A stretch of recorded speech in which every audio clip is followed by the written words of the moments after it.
cleansing, or steroid therapy. Darla returns and hands me the fare, then asks me to leave. I comply and go about my business. Central calls me when I get to town that I have a couple of bar rats headed out of town. Drive by Free Meadows on the way. Big ass fire. No people. Uh-oh. I keep my eyes on the sides of the road for the rest of the way. Drop off the drunks and head back. Fire is gone. Poof. All out. It's super dark down there, and I half wonder what's going on. I slow down by the road to enter, but I don't go down. I come to a stop, looking down the roll. Moonlit figure standing in the middle of the road, eyes like fire.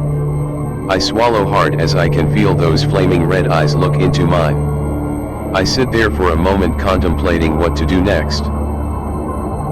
I radio to Central that I'm getting out to check on Darla. I put the car in park, and engage the hazards. I get out of the car, and walk around to the trunk. The figure in the road is gone. Oh God. I tap my hand against the hood, unsure of what to do now. The brush moves a little closer to me than where that figure stood. A bright silver elk steps out of the bushes and assumes the same position the figure had before. Same red eyes.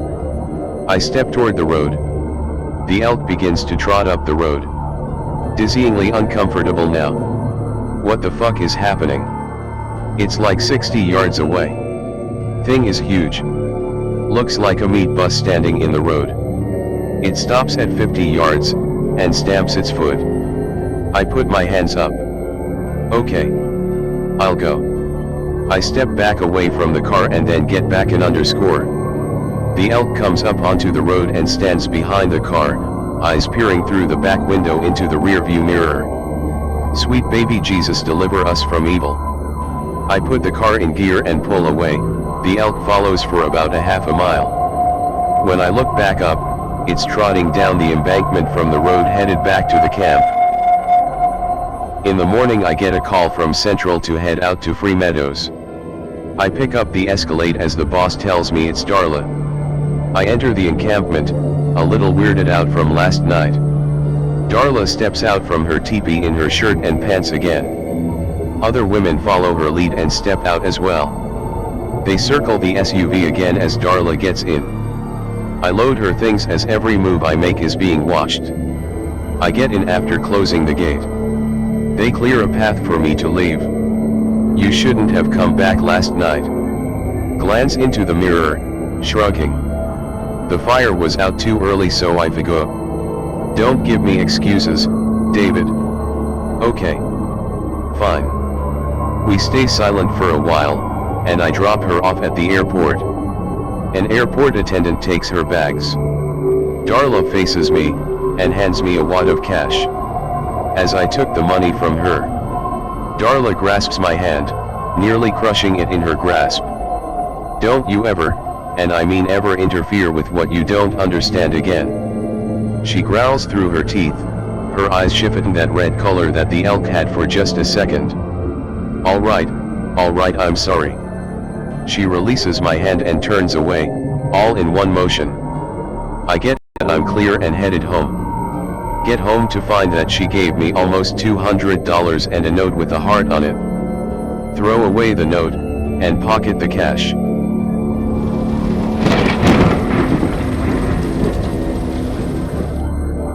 (2006). The city I live in has a spring-fed pond on a side street. Decide to go ice skating with former fiancé. She's really good. I on the other hand look like a retard on stilts. She laughs as I fall on my butt. I smirk and pull her down into my lap. Haha, fun times. Cheating bitch. It's about 8 a.m, we were early risers. It's maybe minus 10 degrees Fahrenheit out, deep February. Normal temps. I get up after she does. Actually, she helps me to my feet. I look at my butt print and shake my head. The pond is known for never freezing solid in the middle underscore. Urban legend says it connects to an underground aquifer almost 2 miles below the surface off Earth. Yeah, whatever, Geology is for nerds. I wobble around a little more as these kids come onto the ice to play hockey. I remind them about the middle, and they blow me. Whatever, die. See if I care. Fiancé and I huddle up in the pavilion by the pond and watch the kids fuck off on the ice. Suddenly, there's a massive thump from under the ice. One of the kids falls over. I snicker, but my fiancé gets up to check on the kid. I see the ice pick up and drop, like, the whole pond. I grab her arm before she steps onto the ice. Wait, Alana. Just wait. She's offended. The ice picks up and drops again, another huge. Get off the ice now. I shout to them as they scramble for shore. I kick off my ice skates and rush over to the edge. They're like 8, maybe 10 years old. Grab a couple of them and yank them up the embankment away from the ice. Kid that fell over crawls to the edge as the ice picks up. Drops down on his hand. Crunch. Fuck fuck fuck. I grab his hand, fingers are broke, I know it. The ice lifts and yank him and his bum hand off of the ice. Fiancé is gawking disbelief of what she's seeing. I stand up and realize my toes are freezing. Shit. The center where the ice doesn't freeze solid begins to swirl. I look to my fiancé and then to the kids. A loud popping noise fills the air around us, before the swirling center just blasts upward. Thin ice chunks all over the ice as the ice picks up again. Feet are freezing. The ice settles down once more. The kids start crying. Fiancé sits down and I wibble-wobble back over to her. I sit down next to her and massage my feet warm again. What just happened? Dunno, I'm not going to stick around to find out. I reply, sliding my boots back on. What about the kids? I look over to the kids who are just galloping down the street in their socks too. They're long gone, honey. We should be too. I get her to her feet and take her to her car. We get in as the ice groans like it's about to shatter or something. Alana, it's time to leave. She puts the car in reverse and we speed away. Hear from my cop friend that there was a sewer leak into the pond. Oh, so hot shit made it look like something was trying to escape. You don't remember Taco Tuesday in high school, do you? Ha, very funny. He tells me the kid with the broken fingers will be fine, and the kids are being told not to lie. I feel bad, but what the hell could I say? Pond monster tried to chow down on some teeny bopper breakfast? I haven't been back to that pond. The pond has no living animal in it. No frogs, no birds, no turtles, no lizards. Just bugs. Every once in a while I'll hear about a bunch of bubbles erupting from it during the hot summer days, but nothing more than that.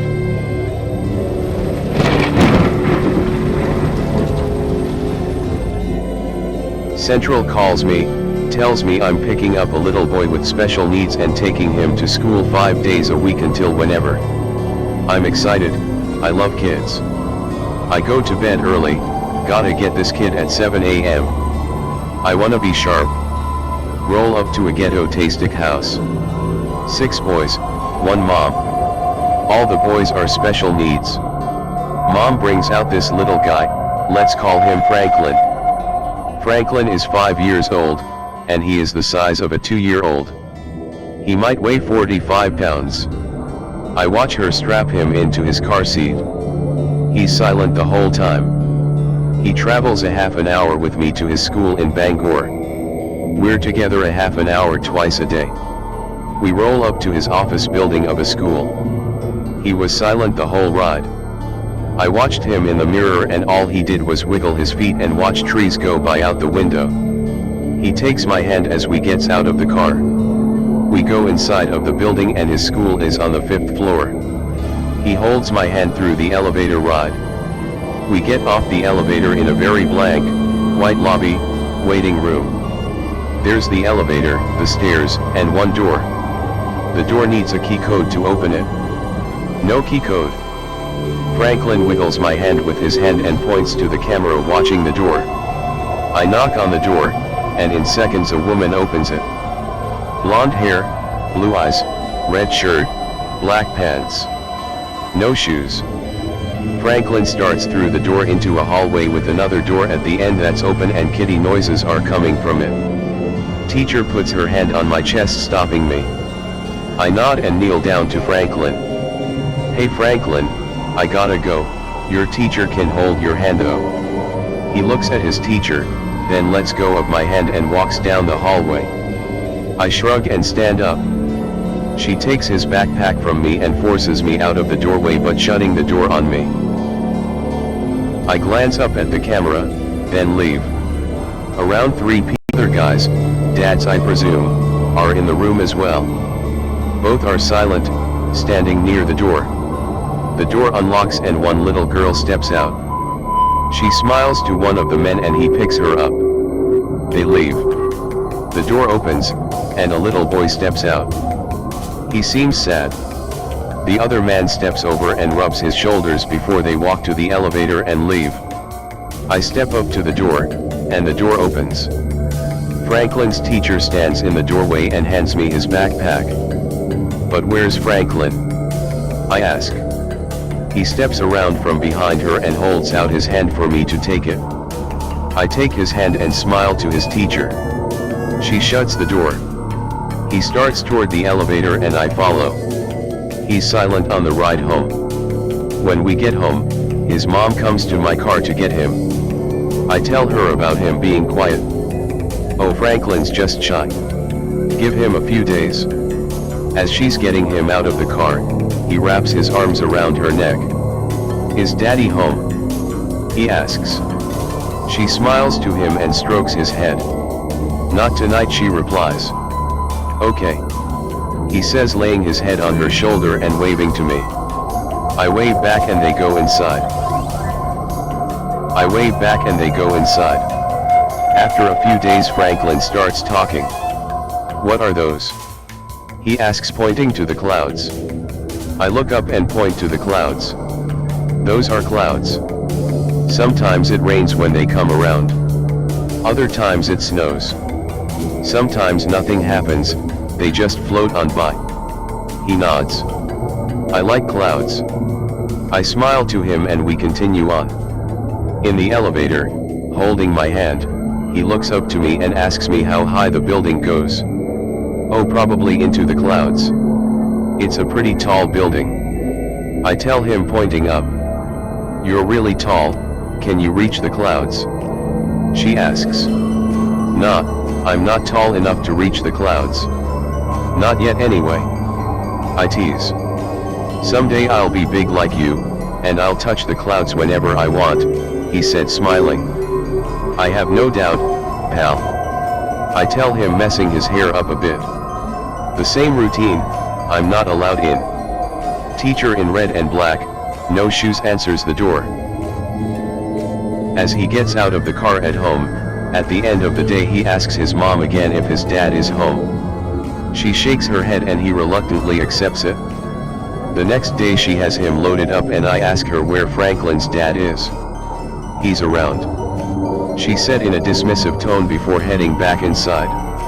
The same routine, not allowed in, barefoot, red shirt, black pants. I stop her this time. He asks about his dad every night, I tell her. She crosses her arms under her chest and watches Franklin walk down the hall. All the children here ask about